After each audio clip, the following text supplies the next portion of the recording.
నమస్తే మాస్టర్స్. మనందరి గురువు గారైన బ్రహ్మర్షి పితామహ పత్రిజీ గారికి, అలాగే వంశీకిరణ్ మాస్టర్ గారికి, ప్రవీణ మేడం గారికి నా ఆత్మ ప్రణామాల్ని తెలియజేసుకుంటున్నానండి. ఆత్మ పరిశీలన బుక్ రచయిత అయిన టార్కమ్ సెరాడియన్ మాస్టర్ గారికి కూడా నా ఆత్మ ప్రణామాల్ని తెలియజేసుకుంటున్నాను. ఆత్మ పరిశీలన బుక్ నుండి 2వ చాప్టరు పరిశీలన చాప్టర్ కంటిన్యూ చేస్తున్నాను మాస్టర్స్. ఒకానొక గ్రీకు తత్వవేత్త ఒక గొప్ప గురువు గారి దగ్గరకు వెళ్ళాడు. ఆ గురువు గారు అంతా దైవమే అని చెప్పారు. ఇది నిజమే, అంతా దైవమే అని ఆ తత్వవేత్త అనుకున్నాడు. ఆ తర్వాత అతడు మరింత లోతుగా ఆలోచించి గురువు గారి దగ్గరకు వెళ్ళి, నేను ఏ మాత్రం నడవలేకపోతున్నాను, నేను చిక్కుబడిపోయాను అని అన్నాడు. ఎందుకు అని ఆయన అడిగారు. నేను దైవం మీద అడుగు వేయాలనుకోవడం లేదు. ఆ గురువు గారు బాగా నవ్వారు. తాను చెప్తున్నది ఏమిటో అర్థం చేసుకోలేని వాళ్లకు ఇలాంటి విషయాలు ఎందుకు చెప్పకూడదో ఆయన తెలుసుకున్నారు. టూ లైన్స్ చదువుతాను మేడం. ఒకానొక గ్రీకు తత్వవేత్త ఒక గొప్ప గురువు గారి దగ్గరకు వెళ్ళాడు. ఆ గురువు గారు అంతా దైవమే అని చెప్పారు. ఇది నిజమే, అంతా దైవమే అని ఆ తత్వవేత్త అనుకున్నాడు. చదువు. ఆ తర్వాత అతడు మరింత లోతుగా ఆలోచించి గురువు గారి దగ్గరకు వెళ్ళి, నేను ఏ మాత్రం నడవలేకపోతున్నాను, నేను చిక్కుబడిపోయాను అని అన్నాడు. ఎందుకు అని ఆయన అడిగారు. నేను దైవం మీద అడుగులు వెయ్యాలనుకోవడం లేదు. ఆ గురువు గారు బాగా నవ్వారు. అంటే ఆ తత్వవేత్త గురువు గారి కాడికి వెళ్ళినప్పుడు అంతా దైవమే అని చెప్పారు. ఓకే అని విన్నాడు. వినేటప్పుడు విన్నాడు. తర్వాత లోతుగా ఆలోచించాడు. ఆలోచించాక అంతా దైవమేనా? అంతా దైవమైనప్పుడు నేను నా దైవం మీద కాలు పెట్టగలనా అలా అనుకున్నట్టున్నాడు. నాకు అనిపించింది. అమ్మో నేను నడవలేకపోతున్నాను, అంతా చిక్కుబడిపోయాను అనే ఫీల్లోకి వెళ్ళిపోయాడు. కానీ ఆయన గాని ఆ తత్వవేత్త గాని అంతా దైవమే అంటే ఎలాగా దాని గురించి ఎలా ఆలోచించాలి, ఎలా తెలుసుకోవాలి, ఇవన్నీ అడుగుంటే బాగుండేది. ఇంకా నా వల్ల కాదు అని అనిపించింది. నేను దాంట్లో చిక్కుబడిపోయాను, నా వల్ల కావట్లేదు. ఆ పదాన్ని కూడా ఆయన డైజెస్ట్ చేసుకోలేకపోతున్నాడు. అందుకని ఎమ్మడే నేను దానిలో నడవలేకపోతున్నాను, చిక్కుబడిపోయాను అని చెప్తున్నాడు. వెంటనే ఆయన ఏమన్నారు, నవ్వాడనమాట. ఎందుకు నవ్వాడు? దాని గురించి అవగాహన చేసుకోగల వాళ్ళ దగ్గరే మాట్లాడాలి. కానీ నేను అలా మాట్లాడలేదు, ఇతనికి అంత అవగాహన లేదు, ఆయనకి అది చెప్పాను అంటే ఇది ఇలాగ ప్రాసెస్ చెయ్యాలి అని ఆయనకు అవగాహన అయింది. అప్పుడు ఎవరికి పడితే వాళ్ళకి చెప్పకూడదు, దాన్ని అవగాహన చేసుకునే శక్తి ఉన్న వాళ్ళకే చెప్పాలి అనేది ఆయనకు అర్థమైంది. తాను చెప్తున్నది ఏమిటో అర్థం చేసుకోలేని వాళ్లకు ఇలాంటి విషయాలు ఎందుకు చెప్పకూడదో ఆయన తెలుసుకున్నారు. గమనిస్తున్నప్పుడు మనం అంటే ఆయనకు అప్పుడు అవగాహన అయింది. ఆ గురువు గారికి ఎవరికి ఎలా చెప్పాలి, ఎలాంటి విషయం చెప్పాలి అనేది అర్థమైంది ఆయన. గమనిస్తున్నప్పుడు మనం కొన్నిసార్లు కేవలం చర్యలను, భావోద్వేగాలను, ఆలోచనలను గమనించాలి అని మాత్రమే అనుకుంటాం. మనం సంఘటనలను కూడా వాటికి జోడించాలి. గమనిస్తున్నప్పుడు, మళ్ళీ చదువుతున్నాను మేడం. గమనిస్తున్నప్పుడు మనం కొన్నిసార్లు కేవలం చర్యలను, భావోద్వేగాలను, ఆలోచనలను గమనించాలి అని మాత్రమే అనుకుంటాం. మనం సంఘటనలను కూడా వాటికి జోడించాలి. ఉదాహరణకు ఒక సంఘటన జరుగుతోంది. ఇక్కడ అక్కడ యుద్ధం జరుగుతోంది. మీరు ఈ భాగంతో లేదా ఆ భాగంతో మమేకమైపోతే కనుక ఆ సంఘటన ఏమిటి అనేది మీరు ఖచ్చితంగా గ్రహించలేరు. మళ్ళీ లైన్ లేదు. ఉదాహరణకు ఒక సంఘటన జరుగుతోంది. ఇక్కడ అక్కడ యుద్ధం జరుగుతోంది. మీరు ఈ భాగంతో లేదా ఆ భాగంతో మమేకమైపోతే కనుక ఆ సంఘటన ఏమిటి అనేది మీరు ఖచ్చితంగా గ్రహించలేరు. అంటే ఇక్కడ అక్కడ రెండు వైపులా జరుగుతూ ఉంది, ఇద్దరు పార్టిసిపేట్ చేస్తున్నారు యుద్ధంలో.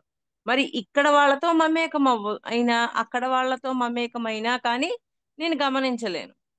అందుకని నేను మూడో దిక్కు నుండి వాళ్ళిద్దరిని గమనిస్తే కానీ నేనేం నేర్చుకోగలను, అది నేర్చుకోగలను అని చెప్తున్నారు.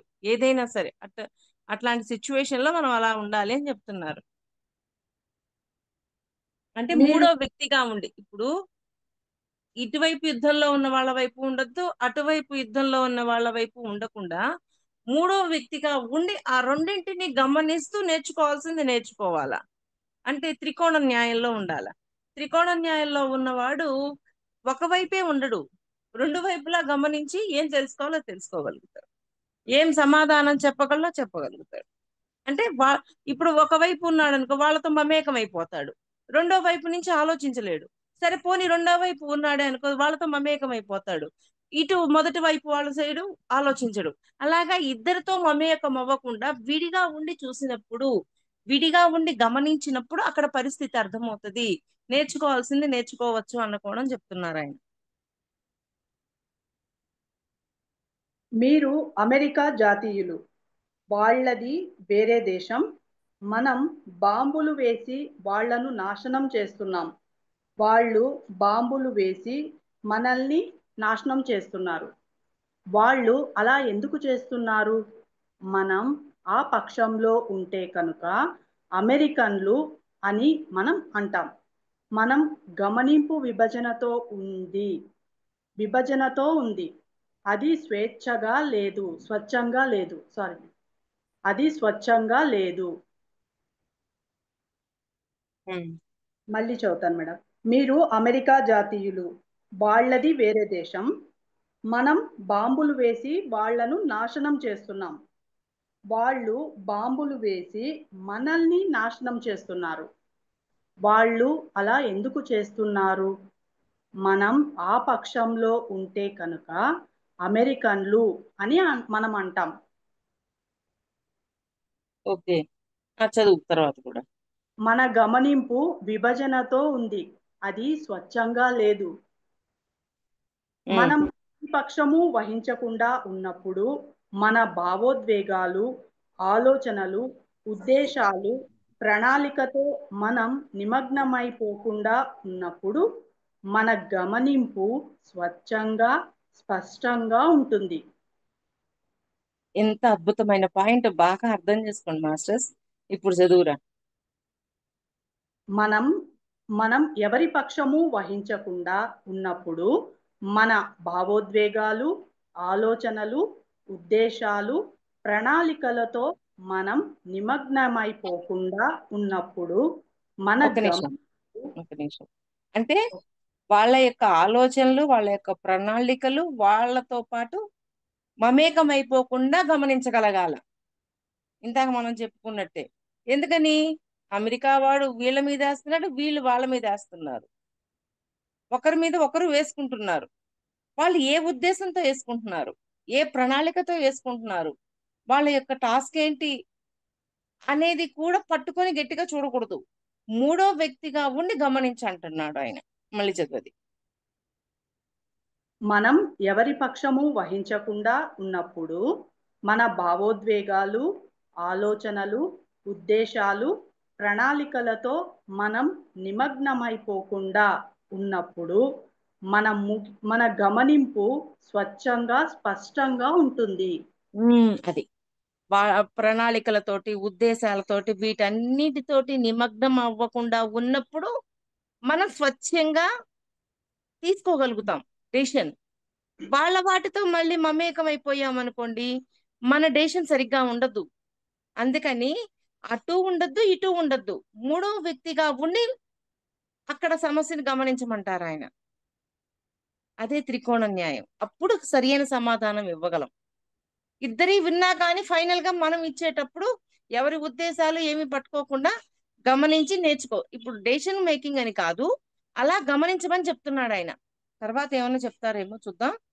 అంటే వాళ్ళ వాళ్ళ ప్రణాళికలు, ఉద్దేశాలు, వాళ్ళ యొక్క పని, ఇవన్నీ ఏం పట్టుకోకుండా మీరు గమ్ముగా గమనించండి. వాటితో మమేకం అవ్వద్దు.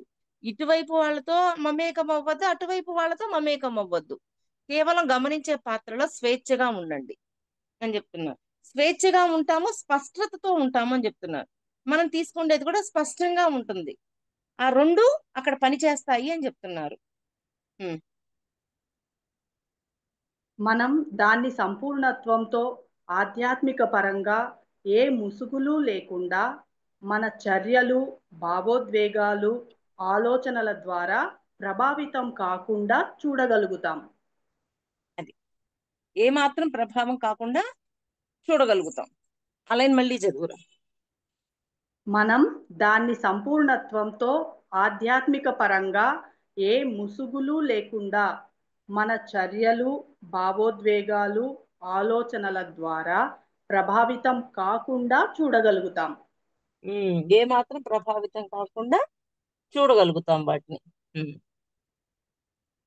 మీ చర్యలు, భావోద్వేగాలు, ఆలోచనలతో మీరు కలగలిసిపోయి ఉంటే కనుక మీరు విషయాలను ఉన్నవి ఉన్నట్లుగా చూడలేరు.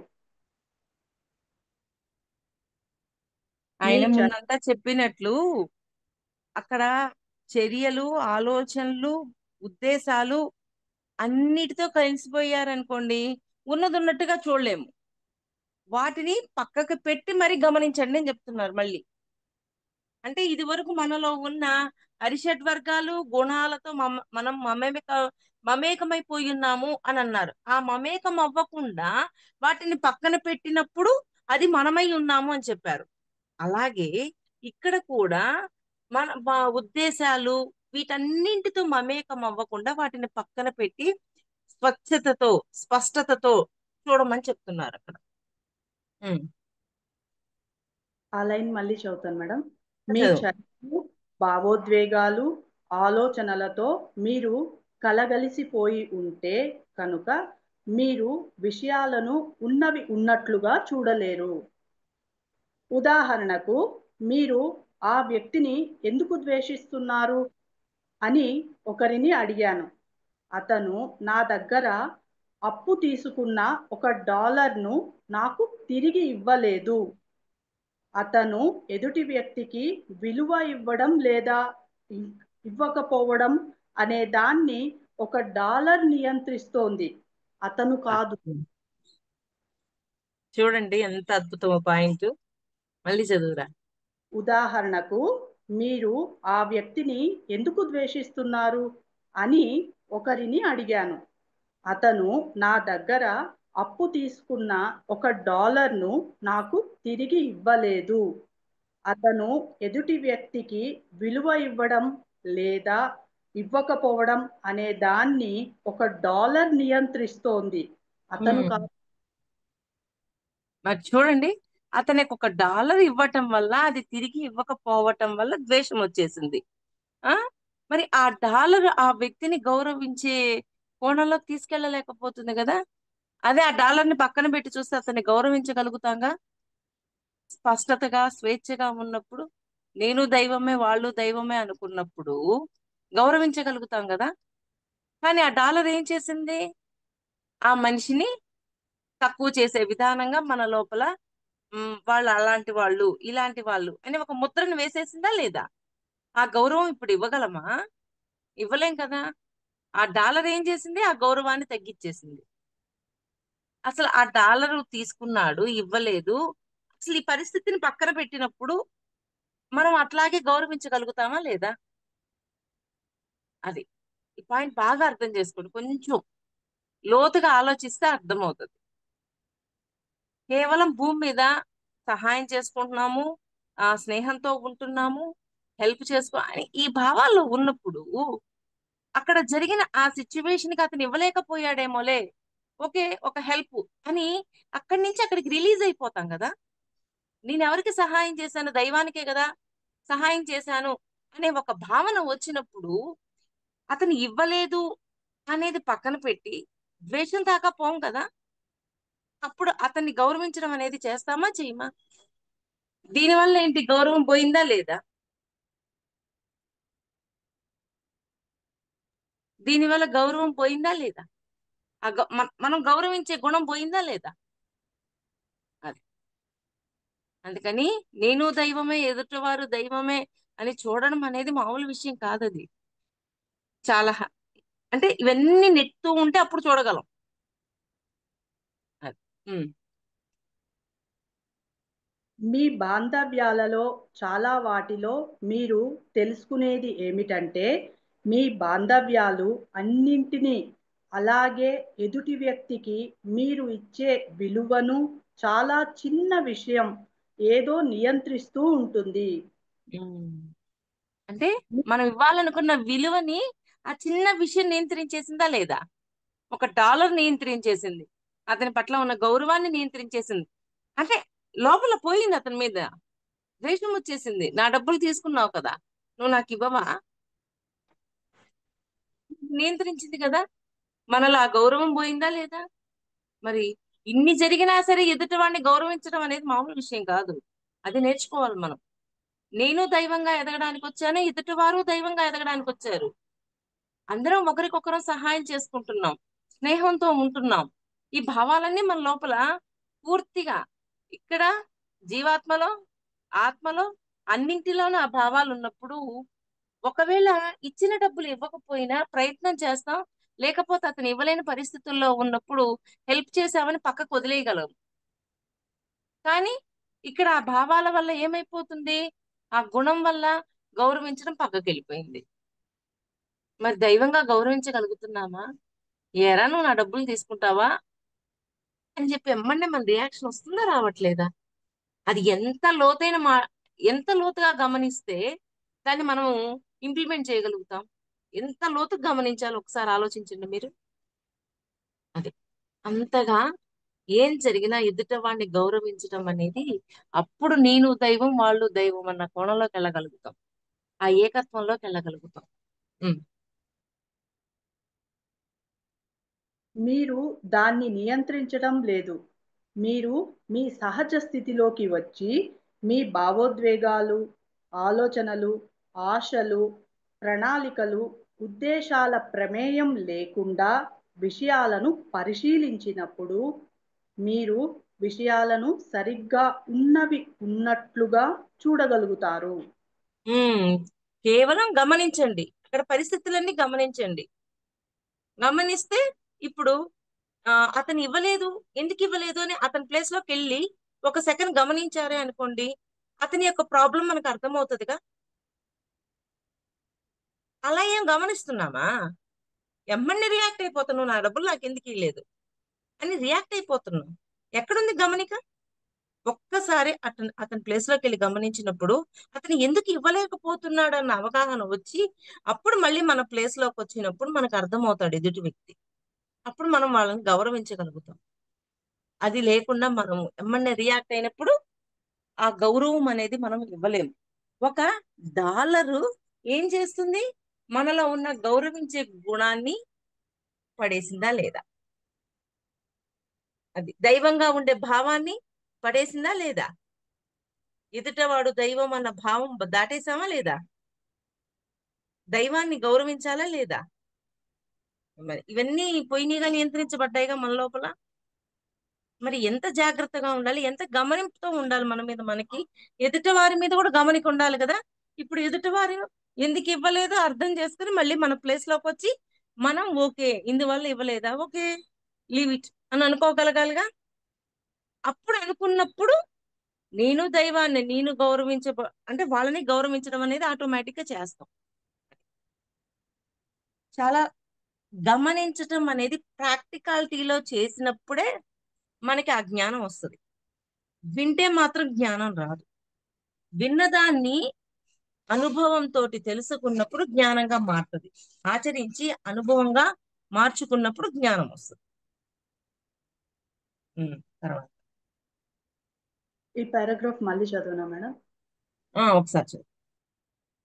మీ బాంధవ్యాలలో చాలా వాటిలో మీరు తెలుసుకునేది ఏమిటంటే, మీ బాంధవ్యాలు అన్నింటినీ, అలాగే ఎదుటి వ్యక్తికి మీరు ఇచ్చే విలువను చాలా చిన్న విషయం ఏదో నియంత్రిస్తూ ఉంటుంది. మీరు దాన్ని నియంత్రించడం లేదు. మీరు మీ సహజ స్థితిలోకి వచ్చి మీ భావోద్వేగాలు, ఆలోచనలు, ఆశలు, ప్రణాళికలు, ఉద్దేశాల ప్రమేయం లేకుండా విషయాలను పరిశీలించినప్పుడు మీరు విషయాలను సరిగ్గా ఉన్నవి ఉన్నట్లుగా చూడగలుగుతారు.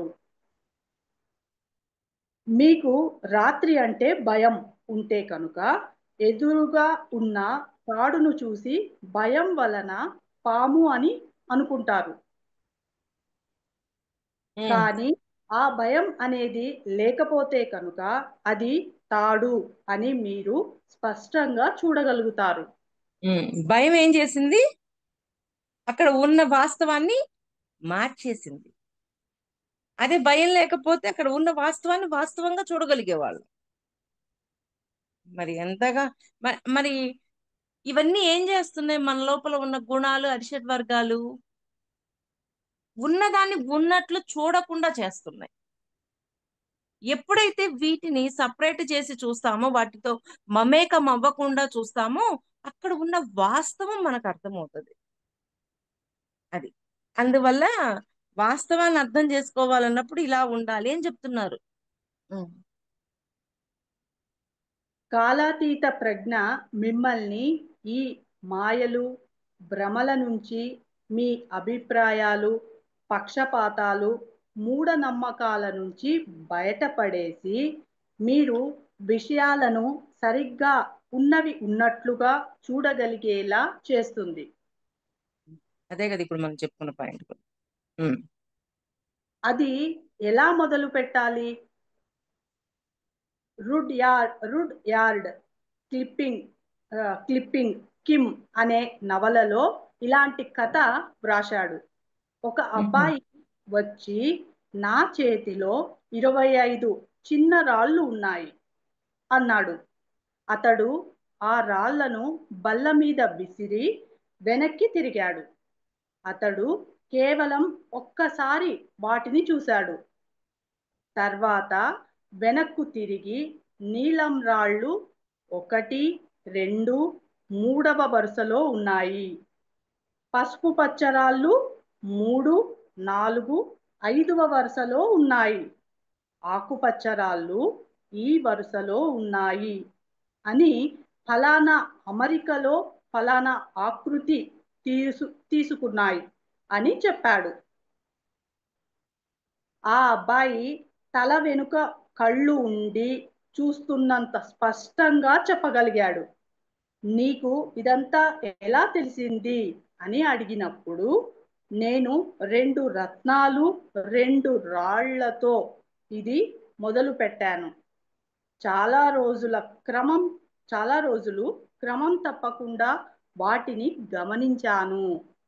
ఇప్పుడు వాటిని విసరగానే అవి ఎక్కడ ఉన్నాయి, ఏ వైపున ఉన్నాయి మొదలైన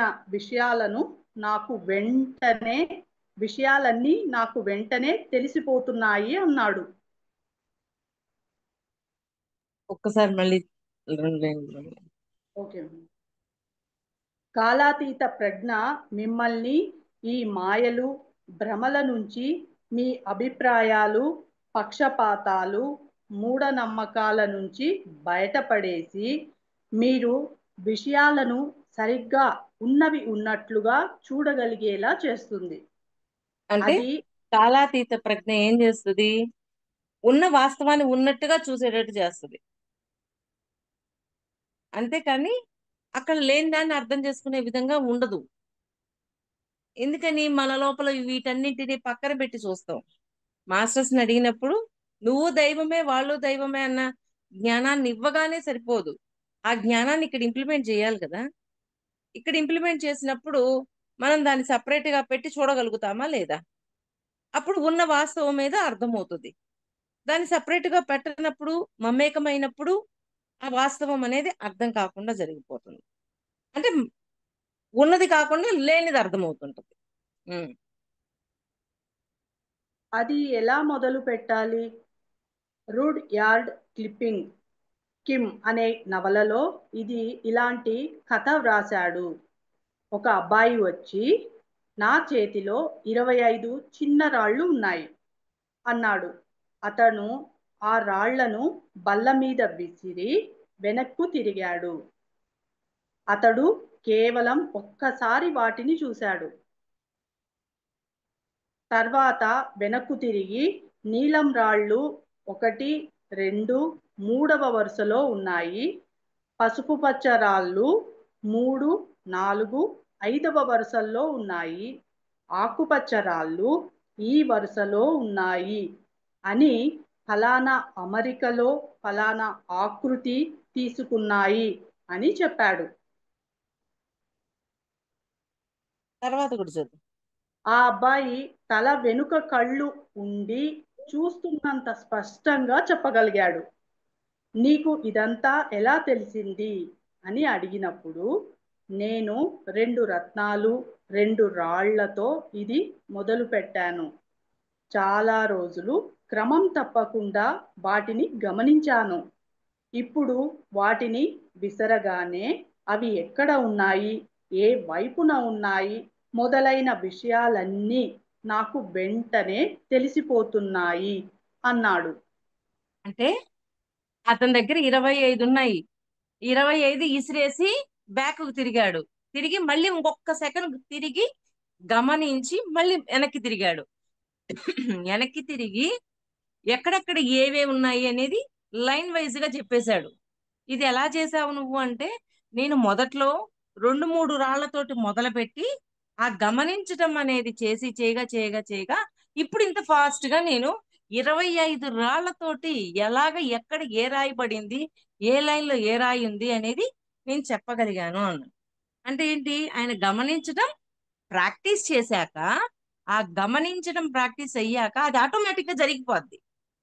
అలాగా మన వాక్కు మీద మనకి పట్టు ఉండాలని, నిజమా అవసరమా ఉపయోగమా అనేది ఉండాలని, ఏదైతే చేస్తున్నా ఆ పని సరి అయినదిగా ఉండాలని మనం స్ట్రాంగ్ గా ఉన్నప్పుడు అది చెయ్యటం ఎలాగా గమనిస్తూ ఉన్నాం ఫైనల్ గా ఒకటి చేయగలుగుతాం. అది ఆటోమేటిక్ గా మన లోపల ఆటోమేటిక్ గా అది ఉండిపోద్ది. ఆ సిస్టమ్ ఉండిపోయి ఎప్పటికీ అది చేస్తూనే ఉంటాం. ఆటోమేటిక్ గా జరిగిపోతది. అంటే గమనిక మొదలు పెట్టాక ఆ మనం నేర్చుకున్న తర్వాత పూర్తయిపోయిన తర్వాత మరలా ఇంకా గమనిక ప్రత్యేకించి పెట్టక్కర్లా. ఆ సిస్టమ్ మన లోపలికి వచ్చేసింది. ఆటోమేటిక్ గా అది జరిగిపోవడం అనేది ఉంటది. అలాగా అతను 2 రాళ్లతో 4 రాళ్లతో మొదలు పెట్టిన అతను 25 రాళ్ల దాకా వచ్చాక ఆటోమేటిక్ గా ఒక్క సెకండ్ చూడగానే చెప్పేయగలుగుతున్నాడు. అది అంటే ఇక్కడ ఏం చేశాడు, ఆయన ప్రాక్టికల్ చేశాడా లేదా? అంటే మనం కూడా ప్రాక్టికల్ చేయాలా లేదా? ప్రాక్టికల్ చేయకుండా ఏదైనా వస్తుందా? ఏది రాదు. అందుకని ప్రాక్టికల్ చేయాల్సిందే. ఉమ్. మీ చర్యలను గమనించే ప్రక్రియలో తొలి అడుగులు వేయడం మీరు మొదలు పెట్టాలి. అదృష్టవశాత్తు మనల్ని మనం గమనించుకోవడానికి ఇప్పుడు మనకు చాలా రకాల సాధనలు ఉన్నాయి. మనకు వీడియో టేప్లు ఉన్నాయి. మీ స్నేహితులు ఎవరినైనా మీకు తెలియకుండా మిమ్మల్ని వీడియో తీయమని, ఉదాహరణకు మీరు నవ్వుతున్నప్పుడు మిమ్మల్ని వీడియో తీయమని చెప్పండి. అప్పుడు ఆ వీడియో టేప్ మీరు ఎలా నవ్వుతున్నారు అనేది మీకు చూపిస్తుంది. అంటే చెప్పి వీడియో తీయమన్నప్పుడు జాగ్రత్త పడతాం కదా. చెప్పకుండా వీడియో తీయమన్నప్పుడు ఎలా ఉన్నా గానీ వాస్తవం వచ్చిద్దిగా. ఇప్పుడు చెప్పి తీయమన్నప్పుడు, ఇప్పుడు నేను పర్ఫెక్ట్ గా ఉండాలని నేను అనుకున్నాను, పర్ఫెక్ట్ గా మాట్లాడాలని నేను అనుకున్నాను కాబట్టి ఆ క్షణం చేస్తాను. ఆ తర్వాత క్షణం కూడా ఉండాలి కదా అది. కానీ అది ఎప్పుడూ ఉండాలి అంటే ఆ గమనిక లోపల పెట్టేయాలి అంటున్నాడు. ఆ గమనిక ఒక క్షణం ఉంటే సరిపోదు. ఎప్పుడూ దాని మీద గమనింపు ఉండి ఆ ప్రాక్టికల్ చేయగా చేయగా చేయగా ఆటోమేటిక్ గా సక్సెస్ అయిపోతది. అది ఆయన చెప్తున్నాడు. చాలా అద్భుతంగా ఉంది ఎగ్జాంపుల్. దాన్ని గమనించండి. మీకు వచ్చిన పద్ధతిలో మీరు నవ్వవచ్చు, కానీ ఆ నవ్వు మిమ్మల్ని నియంత్రించకూడదు. ఉమ్, నవ్వుని మీరు నియంత్రించాలి. ఒక విషయం పైన ఒక విషయం పైన ఆధిపత్యం సాధించాలంటే ఇలాగే చేయాలి. ఉమ్. అంటే నవ్వు మనల్ని నియంత్రించకూడదు. మనం ఆపి మనం ఆగిపోవాలంటే నవ్వు ఆగిపోవాలి అంతే. అలాగా మనం చెప్పుకుంటాం కదా, మన ఇంద్రియాల పైన మనం ఆధిపత్యంతో ఉండాలి కానీ ఇంద్రియాలు మన మీద ఆధిపత్యంతో ఉండకూడదు. ఎందుకంటే అప్పుడు అవి ఏం చేయమంటే అది చేస్తాయి. లేకపోతే ఇప్పుడు ఆపేయి అనగానే ఆగిపోతాయి. ఆన్ అంటే ఆన్, ఆఫ్ అంటే ఆఫ్. అలా ఉండగలగాలి అని చెప్తున్నారు. ఓకే గీత, చాలదమ్మా. మేడం, ఉమ్, 3 లైన్స్ ఉంది, కంప్లీట్ చేయనా? ఈ పారాగ్రాఫ్ ఒక్కటి కంప్లీట్ అయిపోయింది. సరే. మధ్యలో ఉన్నాము. ఉమ్, ఉమ్, నవ్వుని మీరు నియంత్రించాలి. ఒక విషయం పైన ఆధిపత్యం సాధించాలంటే ఇలాగే చేయాలి. ఒక విషయంపై ఆధిపత్యం పొందడం లేదా కౌశల్యం ఉండడం అంటే మీరు ఉద్దేశపూర్వకంగా చైతన్యంతో ప్రణాళిక వేసుకొని మీరు చేయాలనుకున్న విధంగా ఏ విషయాన్నైనా చేసే చేసే చైతన్య స్థితిలో ఉంటారు. ఆ విషయాలు మిమ్మల్ని నియంత్రించే అవకాశం ఇవ్వరు, లేదా అవి అచేతనంగా మీతో ఏదైనా చేయించే అవకాశం ఇవ్వరు. మళ్ళీ చదువుతాను మేడం. ఉమ్. ఒక విషయంపై ఆధిపత్యం పొందడం లేదా కౌశల్యం ఉండడం అంటే మీరు ఉద్దేశపూర్వకంగా చైతన్యంతో ప్రణాళిక వేసుకొని మీరు చెయ్యాలనుకున్న విధంగా ఏ విషయాన్నైనా చేసే చైతన్య స్థితిలో ఉంటారు. అంటే చైతన్యంగా ఉండమంటున్నాడు. అంటే మీరు ఆ చైతన్యంగా ఉన్నప్పుడే మీ ఉద్దేశాన్ని గమనించుకోండి. అది. ఉమ్. ఆ విషయాలు మిమ్మల్ని నియంత్రించే అవకాశం ఇవ్వరు, లేదా అవి అచేతనంగా మీతో ఏదైనా చేయించే అవకాశం ఇవ్వరు. అది. మీరు చేయాలనుకున్నదే మీరు చెయ్యాలి. మీరు నిజంగా చెయ్యాలని కోరుకోనివి చేసేలా వేరే విషయాలు మిమ్మల్ని నియంత్రించకూడదు. లైన్ చదువు మళ్ళీ. మీరు చేయాలనుకున్నదే మీరు చేయాలి. చెయ్యాలి. ఓకే. ఉమ్, మీరు నిజంగా చెయ్యాలని కోరుకోనివి ఉమ్, చేసేలా వేరే విషయాలు మిమ్మల్ని నియంత్రించకూడదు. అంటే మనం చెయ్యాలి అనుకోనివి ఆ అవి నియంత్రించే విధంగా మనం ఉండకూడదు. ఎందుకని? అవి మన మీద ఆధిపత్యం చూపిస్తున్నాయి కాబట్టి మనం వాటి మీద చూపించాల. నాకు అవసరం లేదు ఈ పని, నేను చేయలేను అని అనుకున్నాక చేయకూడదు అంతే. స్టాప్. కానీ ఆ పని చెయ్యి, ఆ పని చెయ్యి, ఆ పని అంటే దానికి ఉంది మన మీద నియంత్రణ, మనకి దాని మీద లేదు. అలాగా మనకి దాని మీద ఉండాలి నియంత్రణ అని చెప్తున్నారు. మనం ఇప్పటిదాకా ఆ స్టాప్ అంటే స్టాప్, ఆన్ అంటే ఆన్, అంతే. ఇంకా అసలు ఏం లేదు. ఇప్పుడు ఒక ప్రదేశానికి వెళ్ళాం, నా ఇంద్రియాలన్నీ స్టాప్. నాకు అవసరం లేదు ఇక్కడ విషయాలు తీసుకోవాల్సినవి. అదే ఒక ఆధ్యాత్మికమైన క్లాస్కి వెళ్ళాం, అక్కడ వింటున్నాం, అవి వినాల్సిన పని ఉంది, ఆన్, అంతే. అంటే కొన్ని పరిస్థితుల్లో తప్పించుకోలేము, కొన్ని పరిస్థితుల్లో తప్పించుకోగలం. తప్పించుకోలేని పరిస్థితుల్లో ఇలాగే ఉండాలి కదా. అందుకు ఓకే.